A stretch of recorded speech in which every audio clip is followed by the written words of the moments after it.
साथियों नमस्कार, शुभ संध्या। आपके अपने YouTube चैनल सुभी क्लासेस के इस ऑनलाइन प्लेटफॉर्म पर आप सभी का स्वागत, अभिनंदन। साथियों, पूर्व में फर्स्ट पार्ट मैंने डाला था जिसमें मैंने खसरा मीजल्स डाला था जो वायरस जनित रोग था, और 4 ऐसे डिजीज हैं रीट लेवल सेकंड में जो कि जीवाणु जनित हैं। उन 4 जीवाणु जनित रोगों में आज पहला डिजीज लेकर के आ रहा हूं आपके सामने, टीबी या क्षय रोग। उसके बाद डिप्थीरिया, हैजा और टाइफाइड्स क्रमशः आपको उपलब्ध कराए जाएंगे ये रोग, और इन रोगों के बारे में संपूर्ण जानकारी। तो आज हम सबसे पहले, जब ये चारों रोग जीवाणुओं द्वारा होते हैं, क्षय रोग, डिप्थीरिया, हैजा और टाइफाइड, तो उसमें सबसे पहले मैं बात करने वाला हूं दोस्तों, जीवाणु क्या होते हैं। अगर जीवाणुओं से ये रोग फैलते हैं, जैसे पूर्व में मैंने विषाणु के बारे में बताया, संक्षिप्त जानकारी दी, और विषाणु से होने वाला एकमात्र रोग जो आपका खसरा या मीजल्स था, उसी तरह से सबसे पहले जीवाणु जनित रोगों को पढ़ने से पहले हम जीवाणु जानेंगे कि जीवाणु क्या होते हैं। तो सबसे पहली बात आएगी कि जीवाणु क्या है, बैक्टीरिया क्या है। सबसे पहले हम इस चीज को जानेंगे, बैक्टीरिया किसे कहते हैं। बैक्टीरिया प्रोकैरियोटिक एक कोशिकीय सूक्ष्म जीव होते हैं। क्या मैंने कहा, बैक्टीरिया जो होते हैं वो प्रोकैरियोटिक एक कोशिकीय सूक्ष्म जीव होते हैं। प्रोकैरियोटिक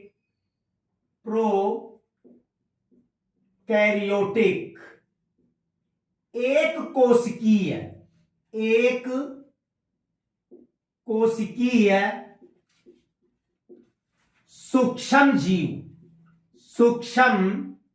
जीव क्या कहलाते हैं दोस्तों, जीवाणु कहलाते हैं। क्या कहलाते हैं, जीवाणु कहलाते हैं। जैसा कि पूर्व में मैंने आपको विषाणु के बारे में बताया था, वैसे सबसे पहले जीवाणु जनित रोगों को पढ़ने में जीवाणु के बारे में हमने जाना कि प्रोकैरियोटिक एक कोशिकीय सूक्ष्म जीव होते हैं। अब प्रश्न बनता है कि जैसे मैंने विषाणु विज्ञान के पिता, वायरोलॉजी बताया था किसको कहा जाता है, और उसकी खोज किसने की थी, तो यहां पर जीवाणुओं की खोज किसने की थी। सबसे पहला प्रश्न बनता है कि जीवाणुओं की खोज किसने की थी। तो खोज बहुत ही दिलचस्प है, क्योंकि पूर्व में हम इस वैज्ञानिक को बहुत ज्यादा पढ़ते हैं। इस वैज्ञानिक का नाम है दोस्तों एंटोनी वॉन लीवेनहॉक, जिसने जीवित कोशिका की खोज की थी। क्योंकि 1665 में मृत कोशिका यानी डेड सेल की खोज रॉबर्ट हुक द्वारा की गई थी, लेकिन 1674 में एंटोनी वॉन लीवेनहॉक ने जीवित कोशिका की खोज की। तो इसी वैज्ञानिक के द्वारा जीवाणुओं की खोज की गई। ये कहां के थे दोस्तों, तो इंग्लैंड के वैज्ञानिक थे। तो मींस खोजकर्ता कौन है, तो यहां लिख देता हूं, इंग्लैंड के वैज्ञानिक। कहां के दोस्तों, इंग्लैंड के वैज्ञानिक। अब इंग्लैंड के वैज्ञानिक कौन है, तो एंटोनी वॉन लीवेनहॉक।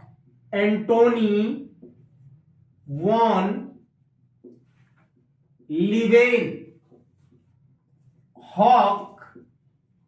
नामक वैज्ञानिक को खोजकर्ता माना जाता है। इस वैज्ञानिक ने कब खोजा, तो 1776 में, यानी 1776 में इस वैज्ञानिक ने क्या किया, जीवाणुओं की खोज किया। तो प्रथम बार में जीवाणु नाम नहीं दिया, क्या नाम दिया, एनिमलक्यूल्स नाम दिया। इनके द्वारा दिए जाने वाला नाम कौन सा था, तो एनिमलक्यूल्स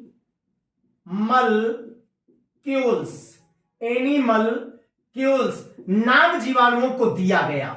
यानी ध्यान देंगे इस चीज को, मैंने सबसे पहले कहा कि जीवाणु प्रोकैरियोटिक एक कोशिकीय सूक्ष्म जीव होते हैं। खोज इंग्लैंड के वैज्ञानिक एंटोनी वॉन लीवेनहॉक 1776 में किया दोस्तों। उसके बाद इन्होंने नाम क्या दिया, तो मैंने कहा एनिमलक्यूल्स नाम दिया। अब कुछ बातें करते हैं जीवाणुओं की संक्षेप में, क्योंकि वैसे तो परिचय बहुत लंबा हो जाएगा दोस्तों।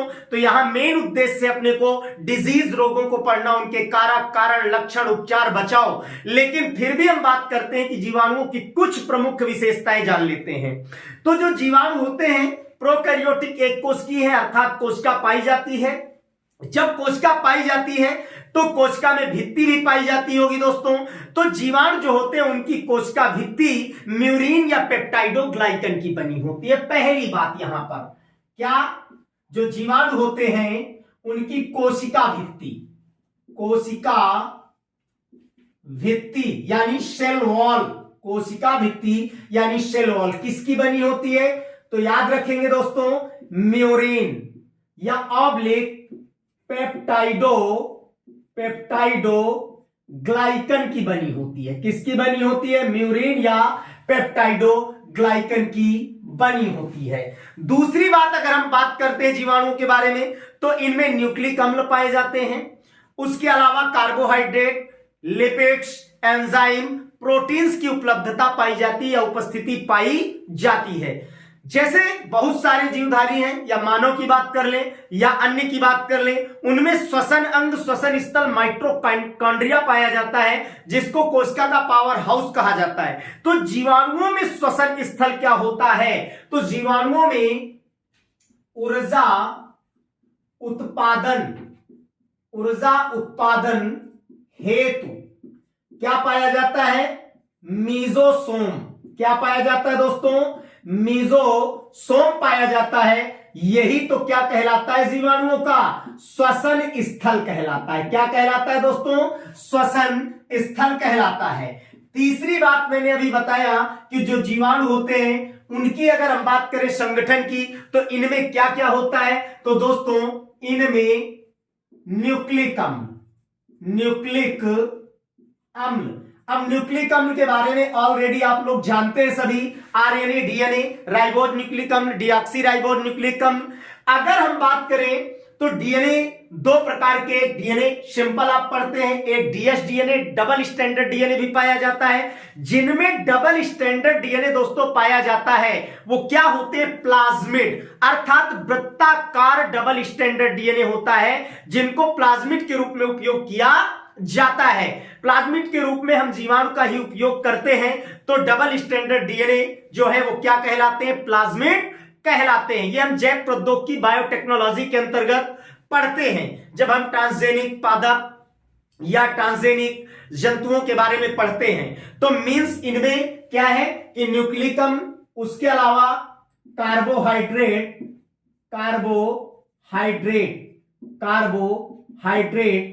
उसके अलावा मैंने कहा लिपिड्स।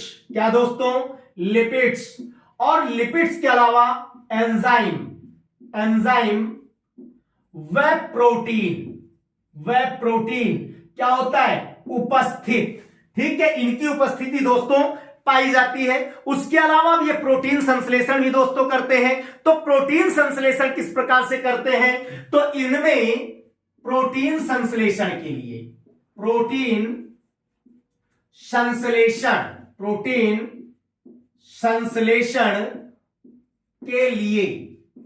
संश्लेषण के लिए क्या पाया जाता है? तो 70S प्रकार के राइबोसोम पाए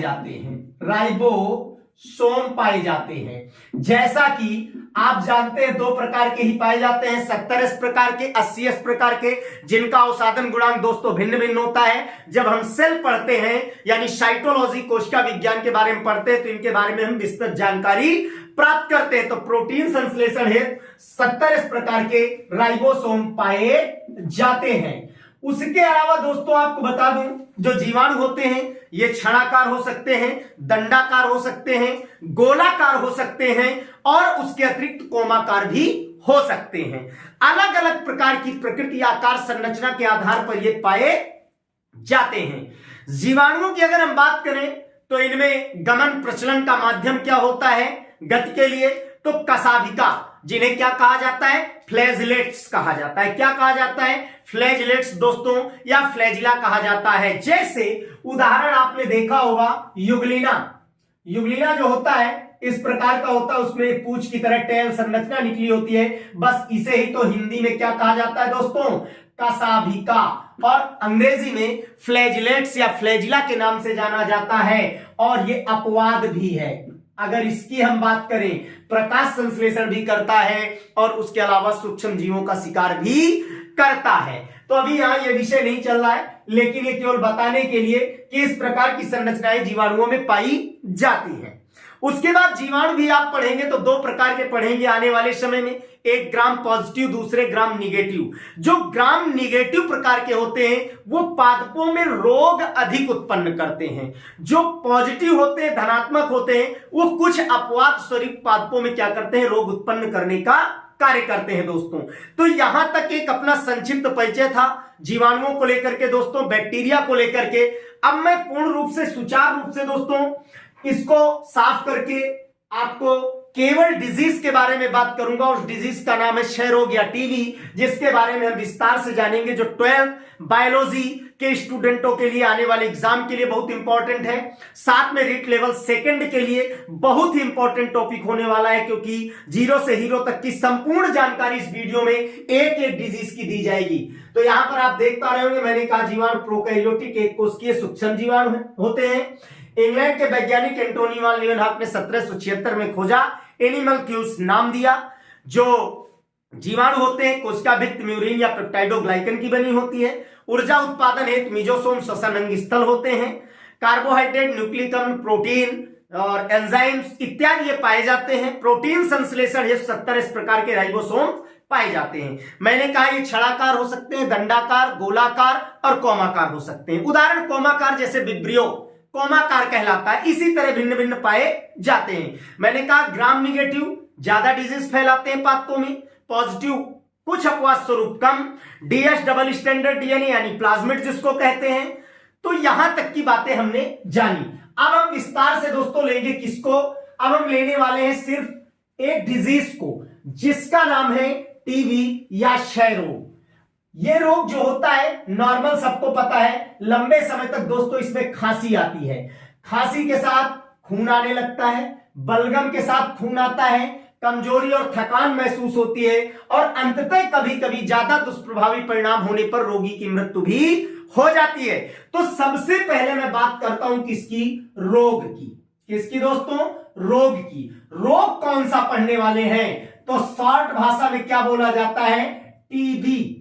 मींस जिस जीवाणु के द्वारा होता है उसी के आधार पर इसको नाम दे दिया गया।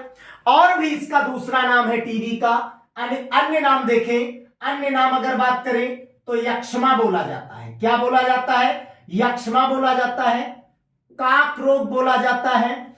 तो टीबी को यक्ष्मा या काक रोग बोलते हैं। अब ये रोग होता किससे है, तो यहां पर सिंपल लिख देता हूं कि इसका कारक क्या है।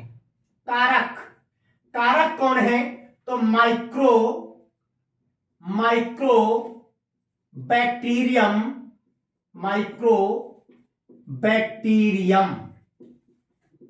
ट्यूबरकुलोसिस नामक जीवाणु के द्वारा यह रोग होता है। किसके द्वारा, माइक्रोबैक्टीरियम ट्यूबरकुलोसिस नामक जो है जीवाणु के द्वारा टीबी रोग होता है। अब इसकी खोज किसने की, खोजकर्ता कौन है, एक एक बिंदु इंपॉर्टेंट है इसका, बहुत ही रोचक है। खोजकर्ता कौन है, तो सिंपल है, रॉबर्ट कोच। कौन, रॉबर्ट कोच ने इसके बारे में जानकारी दी। कब दी, 1882 में। कब दी दोस्तों, 1882 में रॉबर्ट कोच नामक वैज्ञानिक ने इसकी जानकारी दी। अगला प्रश्न बनता है कि इसका संक्रमण कैसे होता है दोस्तों। भाई संक्रमण किस माध्यम से होता है, क्योंकि संक्रमण अलग होता है, संचरण अलग होता है। क्योंकि मैंने पूर्व में आपको बता दिया था संक्रामक रोग, असंक्रामक रोग। असंक्रामक रोग छूने से या साथ रहने से नहीं फैलते हैं रोगी के, लेकिन जो संक्रामक रोग होते हैं वो बहुत तेजी से फैलते हैं। तो संक्रमण कैसे होता है, तो सीधा सबसे पहली बात आती है नंबर 1, किसके द्वारा, थूक के द्वारा, यानी थूकते समय। अब थूकते समय जैसे थूक दिया गया बाहर या बलगम आया, थूक दिया गया, वायु के द्वारा इसका संचरण होता है, तो यह संक्रामक स्थिति पकड़ लेता है और क्या होता है, रोगी व्यक्ति से स्वस्थ व्यक्ति को भी रोगी बना देता है। उसके अलावा दूसरा पॉइंट सबसे इंपॉर्टेंट है, किसके द्वारा, चुंबन द्वारा ये डिजीज फैलता है। तो किसी भी कंडीशन में ऐसी स्थिति में अनावश्यक जगह या खुली जगहों पर नहीं थूकना चाहिए। उसके अलावा मैं बात करने वाला हूं कि इसके लक्षण क्या होते हैं। तो दोस्तों मैं इधर लक्षण बता देता हूं आपको कि अगर टीबी किसी व्यक्ति को हो गई है तो क्या उस व्यक्ति के अंदर लक्षण होंगे। तो अभी मैंने बताया, जैसे मीन्स क्या, बुखार आना, सबसे पहला पॉइंट बुखार आना, बुखार आना। वैसे ज्यादा तीव्रतम ज्वर नहीं आता, हल्का बुखार आता है। उसके अलावा दूसरा खांसी, खांसी आना। उसके साथ क्या आना दोस्तों, बलगम आना, बलगम आना, बलगम आना और खून आना, खून आना। ये लक्षण मुख्य हैं। अगर खून आ रहा है, खांसी आ रही, बलगम आ रहा है, लगातार ऐसी स्थिति बनी हुई है, तो मीन्स ये समझो कि पक्की बात है कि टीबी की आशंका 90% हो गई। उसके बाद अगर बात करें तो भूख में कमी, भूख नहीं लगती है दोस्तों, भूख में कमी, भूख में कमी। उसके अलावा जब डिजीज हावी हो जाता है दोस्तों, तो क्या होता है, कमजोरी, कमजोरी। उसके अलावा थकान, और कमजोरी होगी तो स्वाभाविक है दोस्तों थकान आना। तो इस तरह के लक्षण अगर प्रकट होते हैं तो तुरंत जांच करवानी चाहिए और तुरंत उपचार लेना चाहिए दोस्तों। उसके बाद आपको बताऊं कि यह प्रभाव कहां पर डालता है। तो सबसे पहले यहां पर देखें कि यह प्रभाव किस प्रकार से अपना डालता है, एक एक पॉइंट पर चर्चा करेंगे। यह अपना प्रभाव किस प्रकार से डालता है। तो देखिए ग्रंथियों पर, कौन सी ग्रंथियों पर यह जीवाणु प्रभाव डालता है, तो लिम्फेटिक ग्रंथियों पर सबसे पहले प्रवेश करता है। ठीक है, तो मैं यहां लिख देता हूं, इसका जीवाणु, इसका जीवाणु सबसे पहले, सबसे पहले कहां पर दोस्तों, लिम्फेटिक, लिम्फोसाइट्स आप जानते होंगे, तो लिम्फेटिक, लिम्फेटिक ग्रंथियों में, लिम्फेटिक ग्रंथियों में प्रवेश करता है। कहां करता है, लिम्फेटिक ग्रंथियों में प्रवेश करता है। पहली कंडीशन दोस्तों प्रभाव की यह बनती है, अब जब प्रवेश कर जाता है तो ग्रंथियों में क्षय तथा कंठमाला उत्पन्न करता है। दूसरी कंडीशन, प्रवेश करने के बाद ग्रंथियों में, ग्रंथियों में क्षय, क्षय माने होता है नष्ट होना, क्षय तथा कंठमाला, कंठमाला उत्पन्न करता है। कंठमाला मतलब, कंठ माने गला, माला यानी शोथ, तो क्या करता है, उत्पन्न करता है। ये स्थिति बन जाती है। अब जब ये स्थिति बन जाती, प्रभाव दिखाने लगता है, तो इससे होता क्या है दोस्तों, तो आंत्र क्षय, मस्तिष्क क्षय, अस्थि क्षय उत्पन्न होता है। इसके आगे स्थिति क्या होती है कि मस्तिष्क क्षय, क्या होता है, मस्तिष्क क्षय। उसके अलावा आंत्र क्षय, आंत्र क्षय तथा अस्थि क्षय, अस्थि क्षय, अस्थि माने हड्डी। इस प्रकार की समस्या होती है तो क्या होता है, अस्थि क्षय उत्पन्न करता है और अस्थि क्षय उत्पन्न करता है। तो ये तो हो गया प्रभाव दोस्तों किसका, यानी टीबी का। अब बात करते हैं कि इसका उपचार या बचाव। तो मैं सबसे पहले बात करने वाला हूं दोस्तों इधर कहां पर, कि संचरण। ये आपकी हेडिंग पड़ गई, संचरण। संचरण सीधा सीधा है वायु द्वारा, मैंने पूर्व में ही बता दिया, खुले में ना थूका जाए। ठीक है, मीन्स वायु द्वारा संचरण होता है। और अब इससे बचाव की बात करें, बचाव, क्योंकि संक्रामक रोग है, तो बचाव में सबसे पहला बिंदु आ जाएगा आपके सामने कि रोगी व्यक्ति, रोगी व्यक्ति तथा उसके द्वारा, उसके द्वारा उपयोग में ली गई वस्तुओं से बचें, वस्तुओं से बचें। यह विशेष सावधानी बरतने की जरूरत है क्योंकि यह संक्रामक बीमारी है। उसके अलावा बच्चों में बीसीजी का टीका लगवाया जाए। दूसरा, बच्चों में क्या किया जाए भाई, बीसीजी का टीका, बीसीजी का टीका। अब ये बीसीजी क्या है, प्रश्न ये बनता है, जैसे आपने डीपीटी पढ़ा होगा, ट्रिपल वैक्सीन, वैसे बीसीजी तो बैसिलस कैलेमिटी ग्यूरिन, इसका फुल फॉर्म भी लिख देता हूं मैं, बैसिलस, ठीक है, बैसिलस कैलेमिटी ग्यूरिन, कैलेमिटी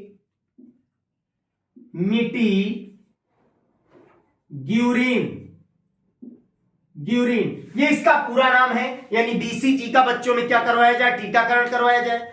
रोगी को डॉट प्रणाली, ये उपचारात्मक प्रणाली है टीबी की दोस्तों, रोगी को डॉट प्रणाली के अधीन स्वीकृत दवाओं का सेवन करना चाहिए। बचाव की बातें हो रही हैं, ठीक है। रोगी को डॉट प्रणाली के तहत स्वीकृत दवाओं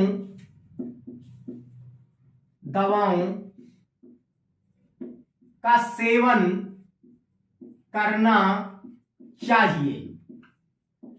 तो ये बातें हैं, मैंने बताया टीबी, यक्ष्मा या कफ, माइक्रोबैक्टीरियम ट्यूबरकुलोसिस जो बैक्टीरिया है उसके द्वारा होता है।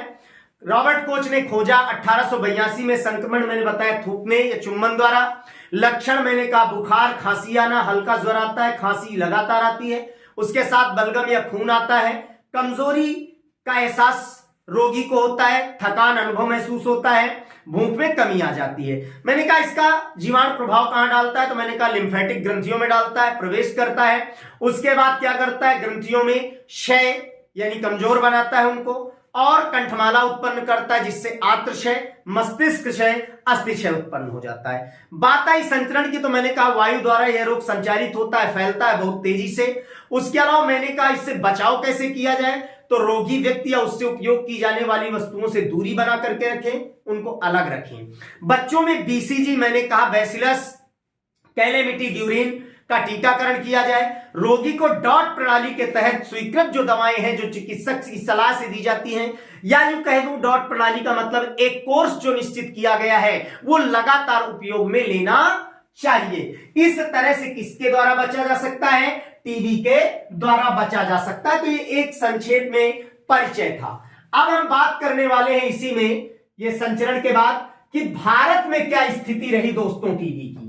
अगर हम भारत की बात करें तो भारत में टीबी की क्या स्थिति रही, तो भारत में टीबी की स्थिति की मैं बात कर दूं थोड़ी देर के लिए कि क्षय रोग की भारत में क्या स्थिति है। यहां पर एक बिंदु बना करके, क्षय रोग की भारत में स्थिति, यह बहुत ही रोचक पॉइंट है कि क्या स्थिति भारत में रही और किस प्रकार से कंट्रोल पाया गया। जैसे आज सरकार पोलियो के लिए लड़ रही है और काफी कुछ हासिल कर चुकी है। तो WHO वर्ल्ड हेल्थ ऑर्गेनाइजेशन के अनुसार अगर बात करें, जो इसके आंकड़े हैं, किसके, WHO के अनुसार अगर हम बात करें तो 2017 में भारत में, WHO के अनुसार 2017 में भारत में क्या, 2017 में भारत में क्या स्थिति रही टीबी की, तो भारत में टीबी के प्रतिवर्ष लगभग 2017 में भारत में टीबी के प्रतिवर्ष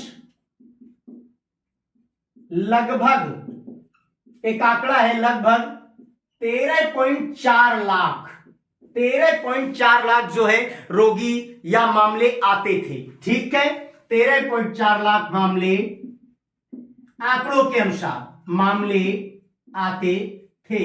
यह भारत की पहली स्थिति पहले बिंदु के अनुसार WHO के अनुसार दोस्तों है। दूसरी अगर हम इसी में बात करें तो जो पूरे विश्व का क्या है, पूरे विश्व का 7.5 मिलियन का तीसरा भाग है। किसका, पूरे संसार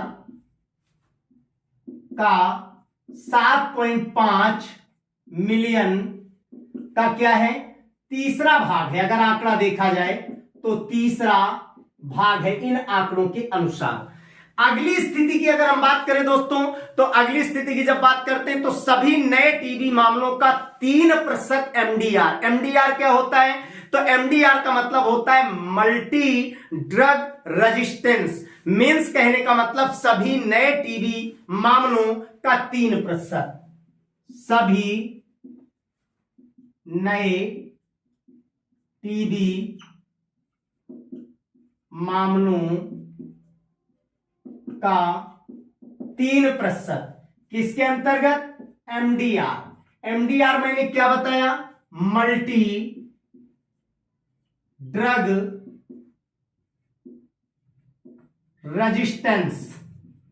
रेजिस्टेंस के अंतर्गत जो है आता है, ठीक है, या कह दिया जाए होता है। अब उसके बाद आज सफलता कितनी मिली अगर बात किया जाए, किस प्रकार से सफलता मिली, तो वर्तमान में 6.7 मिलियन रोगी डॉट्स उपचार ले चुके हैं। कितने? अगर वर्तमान की बात करें तो वर्तमान में 6.7 मिलियन रोगी क्या ले चुके हैं भाई? उपचार। किसका उपचार? डॉट्स उपचार। डॉट्स उपचार ले चुके हैं। अब सफलता कितनी मिली? तो सीधा है, इसमें 1.2 मिलियन लोगों को बचाया गया है। कितना? अगर इस सफलता की बात करें तो इसमें भारत की बात कर रहा हूं, 1.2 मिलियन लोगों को बचाया गया है। तो कहने का तात्पर्य है कि इधर आपको मैंने बताया।